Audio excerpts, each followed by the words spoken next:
હે guys good morning everyone આઈ થઈ ગયા છે એડકેની અત્યારે આપણે જવાનું છે દુકાને તો ફાઇનલી ત્યાંથી અમે પહોંચી ગયા છીએ દુકાને પહોંચતા જ મોરેમાં તે મિત્રો નીકળી ગયા છીએ અમે બાઇક લઈને ઘી લેવા માટે તો ઘી લેવા જતા રસ્તામાં મને એક વાત જ આવી હતી કારણ કે હું જે જગ્યાએ મારો એક્સિડન્ટ થયો તો એ જગ્યાએ પહોંચી ગયો છે એ જગ્યાએ જઈને મને મનમાં શું આવવા માંડ્યું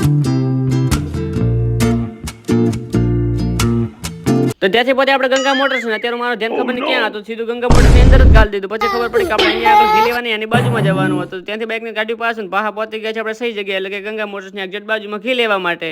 તો ફાઇનલ અહીંયાથી આપણે કરાયું ઘી પેક ને ત્યાંથી નીકળી ગયા છે ઘરે જવા માટે ફાઇનલ ત્યાંથી પહોંચી ગયા છે આપણે ઘરે તો ખાવા બીજો ખાઈને હું મારો રિઝલ્ટ મિત્રો નીકળી ગયા છે એક મિત્ર સાથે અસાઇનમેન્ટ લેવા હતું કારણ કે અમારે કાલે કરાવવાની છે અસાઇનમેન્ટ જમા તો એક અસાઇનમેન્ટ આપીને બીજી અસાઇનમેન્ટ લેવાની છે તો હું અને મારો મિત્ર નીકળી ગયા છે અસાઇનમેન્ટ લેવા માટે તો ફાઇનલ પહોંચી ગયા છે મિત્રના ઘરે ના રહ્યો અમારો રેઢિયાળ મિત્ર ત્યાં પછી લેવાની છે અસાઇનમેન્ટ એટલી બધી છે કે ખબર નહીં કાલે લખાઈ દેશે કે નહીં લખાય તો ફાઇનલ અસાઇનમેન્ટ તો લઈ લીધી છે ત્યાંથી અમને ટાટા બાય આપણે નીકળે છે ઘરે જવાનું આજનો બ્લોગ થાય પૂરો મળે તમે બીજા બ્લોગમાં બાય બાય.